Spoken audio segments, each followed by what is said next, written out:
Partenariat PNUD Assemblée nationale. Dotation d'ouvrages. Le système des Nations Unies chargé du développement, ou le PNUD, suit de près la situation dans le sud de Madagascar, notamment la situation d'insécurité dans laquelle vit la population. Selon le responsable du PNUD, Omer Kalameu, il faut trouver un certain équilibre dans le respect des droits humains pendant les opérations de lutte contre les Dahalo. Écoutons ses propos. Sûrement, il y a des cas de dérapage qui ont, justement, parce que c'est pas facile, c'est pas facile, on les comprend. Eux-mêmes, ils ont perdu, ils ont payé le prix, un prix lourd dans cette opération-là. Vous souvenez-vous, il y a quelques jours, l'armée a perdu 8 soldats et au moins 12 blessés. Grave, très grave, même, vous voyez, donc c'est important. Il faut qu'ils aillent vers là.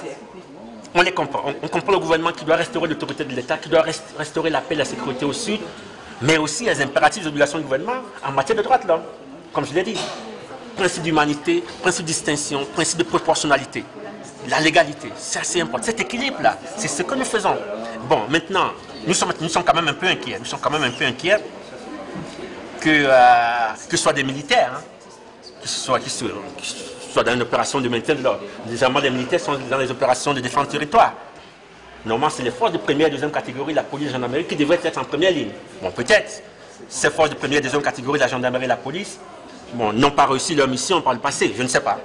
Mais toujours est-il que ce que nous constatons sur le terrain, c'est que c'est l'armée qui est une force de troisième catégorie, spécialisée dans les opérations de défense du territoire, qui est en première ligne.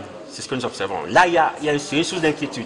Et nous avons relevé, nous avons fait part aux autorités de ce pays qui sont en train de comprendre, qui disent que non, l'armée est là, mais l'armée peut aussi à sa manière respecter les droits de l'homme.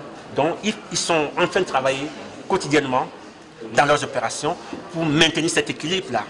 Pas la rechercher, elle est déjà là, sinon il faut la maintenir, l'équilibre entre les droits de l'homme et la sécurité. Par ailleurs, le PNUD a remis un lot d'ouvrages aux parlementaires malgaches pour qu'ils puissent approfondir leurs connaissances en matière de relations internationales et de droits de l'homme, entre autres.